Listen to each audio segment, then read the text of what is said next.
नमस्कार www.myindia2011.com में आपका हार्दिक स्वागत है। आज हम आपके सामने अपने वीडियो सेक्शन का एपिसोड नंबर 3 लेकर आए हैं, जो कि हमारे देश के इलेक्शन सिस्टम पर आधारित है। आज हमारे देश में भ्रष्टाचार को लेकर काफ़ी ज़ोरों शोरों से चर्चा हो रही है, जो कि होना ज़रूरी भी है। ऐसा नहीं है कि आज से पहले हमारे देश में भ्रष्टाचार नहीं था, पर एक तो आज का मीडिया काफ़ी हाईटेक हो चुका है और दूसरा लोगों में पूरी नहीं परंतु कुछ हद तक जागरूकता भी आ चुकी है। आज से पहले भी हमारे राजनीतिक लोगों के भ्रष्टाचार में लिप्त होने की खबरें आती रहती थी, परंतु पिछले कुछ वर्षों में तो जैसे घोटालों की बाढ़ ही आ गई है। CWG घोटालों और 2G घोटालों से देश के राजनेताओं के काले कारनामों ने जनता में काफ़ी आक्रोश पैदा कर दिया है, जिसके खिलाफ कई सामाजिक कार्यकर्ताओं ने आवाज़ भी उठाई है, जिससे प्रत्येक राजनीतिक व्यक्ति और दल कैसे भी करके दबाना चाहते हैं और उस तरफ से जनता का ध्यान हटाने के लिए हर जायज़ या नाजायज़ तरीकों का इस्तेमाल करने से जरा भी नहीं हिचकिचाते। अभी पीछे हमने बाबा रामदेव द्वारा चलाए गए अभियान के दमन का पूरा एपिसोड रामलीला मैदान में देखा और अब अन्ना हजारे द्वारा चलाए गए अभियान की लगभग हवा निकाल ही दी है हमारे देश की राजनीतिक पार्टियों ने। बेशक हर राजनीतिक पार्टी ऊपर से तो यही जाहिर कर रही है कि वो इस देश का भ्रष्टाचार हटाने की मुहिम के साथ है, पर असल में हमारे देश की कोई भी राजनीतिक पार्टी इस भ्रष्टाचार को खत्म करना ही नहीं चाहती है, क्योंकि असल में इस भ्रष्टाचार की जननी हमारे देश का इलेक्शन सिस्टम है, जिस सिस्टम के तहत काम करने के लिए हर पॉलिटिकल पार्टी को भ्रष्टाचार का सहारा लेने के लिए मजबूर होना ही पड़ता है। आइए हम आपको बताते हैं कैसे। देश के आज़ाद होने के बाद हर एक के मन में स्वराज पाने का उत्साह था, चाहे वो नेता हो, व्यापारी हो, सरकारी कर्मचारी हो। सदियों पुरानी गुलामी से आज़ाद होने के बाद एक नए भारत के निर्माण का सपना पूरा करने का प्रयत्न करने लगे, परंतु आहिस्ता आहिस्ता उस उत्साह को चाहे वो नेता हो या आम व्यापारी, सबके अपने अपने स्वार्थ ने पीछे छोड़ दिया और हर क्षेत्र में ज़्यादा से ज़्यादा पैसा कमाने की होड़ सी लग गई। अब जैसा कि प्रकृति का नियम है, जब स्वार्थ और लालच बढ़ जाता है तो इंसान की अंतरात्मा भी मर जाती है और वो जायज़ नाजायज़ को भूल कर केवल अपने स्वार्थ को पूरा करने में लग जाता है। और इसी स्वार्थ को पूरा करने के लिए आज़ादी के वक्त देखे हुए स्वराज के सपने को अनदेखा करते हुए हर राजनीतिक दल सत्ता पर कब्जा करने के लिए हर तरह के हथकंडे अपनाने लगे, चाहे वो सही हो या गलत। हर चुनाव पर बढ़ चढ़कर खर्च करने लगे, यहाँ तक कि वोट खरीदने का चलन बढ़ते बढ़ते इतना ज़्यादा बढ़ गया कि जिसका उदाहरण पिछले दिनों संसद में अमेरिका के साथ की जाने वाली न्यूक्लियर डील के संदर्भ में होने वाली वोटिंग में भी सांसद को वोट के बदले नोट देने का मामला सामने आया। अब सोचने वाली बात यह है कि इस सब के लिए पैसा इकट्ठा करने के लिए राजनीतिक दलों के पास भ्रष्टाचार के अलावा कोई और रास्ता क्यों नहीं बचता। बेशक हमारी सरकार ने चुनाव खर्चों की सीमा तय की हुई है, जो चुनाव क्षेत्र पर आधारित है। लोकसभा के चुनाव के लिए अधिकतम सीमा 40 लाख रुपए और विधानसभा के लिए 16 लाख है। चुनाव आयोग ने इस पर नज़र रखने की भी व्यवस्था की है, परंतु क्या वो इस सब में सफल हो पाता है, जो कि लगभग असंभव ही नहीं पर मुश्किल अवश्य है, क्योंकि जिस तरह देश की पुलिस हर वक्त हर जगह उपस्थित नहीं रह सकती, उसी तरह चुनाव आयोग के लिए यह काफ़ी मुश्किल कार्य है। हमारा मानना है कि जब तक हमारे देश की चुनाव प्रक्रिया ऐसी रहेगी, तब तक भ्रष्टाचार को समाप्त करने का सपना सपना ही रह जाएगा। अगर वाकई ही हम चाहते हैं कि हमारे देश से भ्रष्टाचार जड़ से खत्म हो, तो सबसे पहले हमें अपनी चुनाव प्रक्रिया को बदलना होगा, जो कि भ्रष्टाचार की जननी है। सबसे पहले तो चुनाव कम से कम लोकसभा का तो केवल 2 पार्टियों के आधार पर होना चाहिए और विधानसभा के चुनाव में इन दोनों पार्टियों के अलावा रीजनल पार्टियों को शामिल कर लेना चाहिए। 2 पार्टियों से हमारा मतलब 2 ग्रुपों से है, जिसका गठन पिछले कई वर्षों से लोकसभा के चुनाव के नतीजों के बाद किया जाता है, क्योंकि किसी भी एक पार्टी को स्पष्ट बहुमत नहीं मिल पाता और चुनाव नतीजों के बाद प्रमुख राजनीतिक दल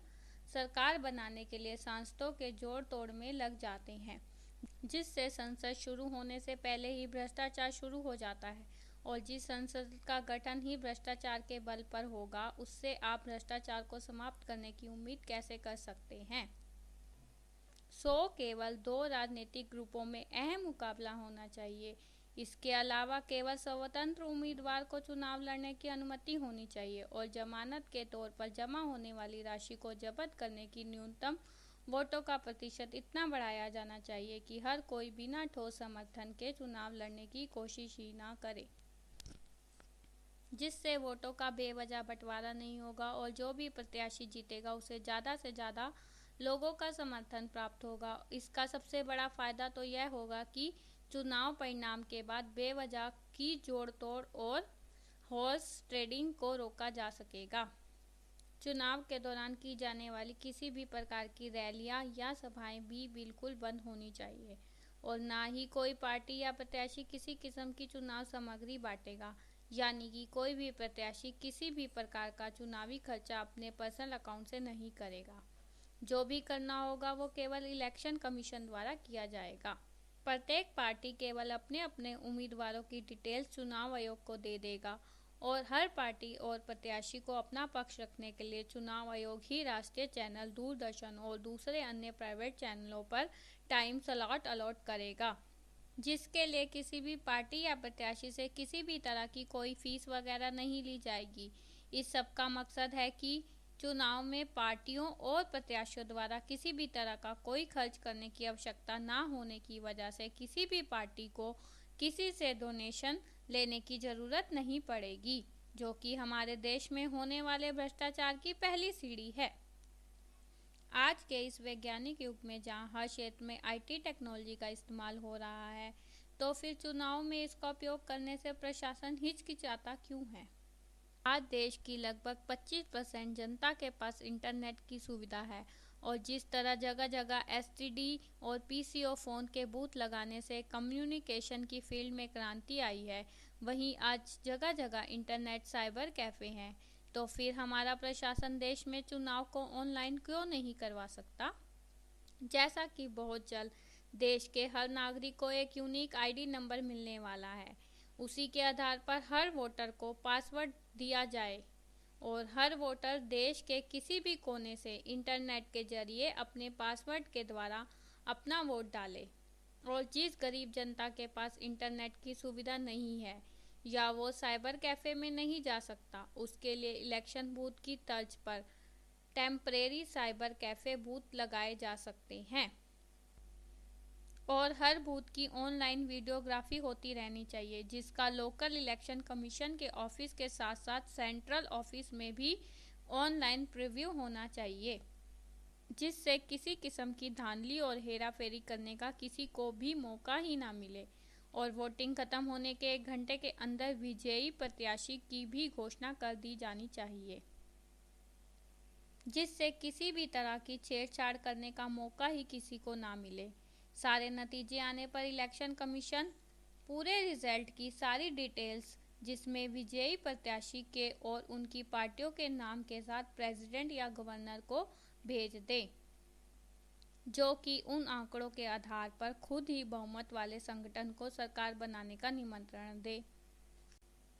इंटरनेट से वोटिंग कराने से समाज के मध्यम वर्ग के लोग, जो कि ज़्यादातर वोट डालते ही नहीं है, प्रक्रिया सरल होने की वजह से अपनी सुविधा अनुसार अपना वोट अवश्य डालेंगे, जिसका सीधा सीधा चुनाव नतीजों पर असर पड़ेगा।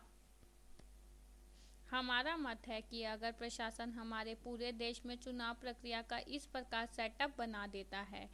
तो एक तो प्रशासन का और राजनीतिक दलों और प्रत्याशियों का काफ़ी खर्चा बच सकता है और साथ साथ समय की भी काफ़ी बचत होगी। और यह प्रक्रिया इतनी जटिल भी नहीं है। आज जब इंटरनेट पर एक क्लिक से पूरी दुनिया से जुड़ा जा सकता है और कहीं भी बैठे विश्व भर की किसी भी जगह की किसी भी तरह की जानकारी ली जा सकती है, तो हम अपनी चुनाव प्रक्रिया को इतना सरल क्यों नहीं बना सकते। जानबूझकर हमने उसको इतना जटिल क्यों बनाया हुआ है, जिसकी वजह से हर राजनीतिक दल और प्रत्याशी को भ्रष्टाचार करने का पूरा मौका मिलता है। अगर वाकई हम चाहते हैं कि देश से भ्रष्टाचार खत्म हो, तो हमें सबसे पहले अपनी चुनाव प्रक्रिया को सरल बनाना होगा। अगर हम अपनी जटिल चुनाव प्रक्रिया की वजह से राजनीतिक पार्टियों को भ्रष्टाचार करने का मौका देते हैं, तो इसका स्पष्ट अर्थ है कि हम भ्रष्टाचार को खत्म करना ही नहीं चाहते। जैसा कि कहावत है कि जरूरत आविष्कार की जननी है, सो इसी तरह अगर हमारे देश में चुनाव में प्रत्याशी को खर्चा करने की आवश्यकता ही नहीं होगी, तो एक हद तक उसे कम से कम चुनाव के लिए तो भ्रष्टाचार का सहारा नहीं लेना पड़ेगा। आपको हमारे द्वारा सुझाई हुई यह चुनाव प्रक्रिया कैसी लगी, हमें अवश्य लिखें, और अगर आपके दिमाग में किसी भी तरह के सुझाव हो तो हमें अवश्य भेजें। हमारा फ़ोन नंबर है 09899117277। आप हमें ईमेल chandar.chopra77@gmail.com पर भी कर सकते हैं। अगले एपिसोड में हम इस तरह के किसी अन्य फील्ड के कार्य प्रणाली के बारे में दिखाएंगे। इसी तरह के अन्य वीडियोस को देखने के लिए देखते रहिए www.myindia2011.com। जय हिंद।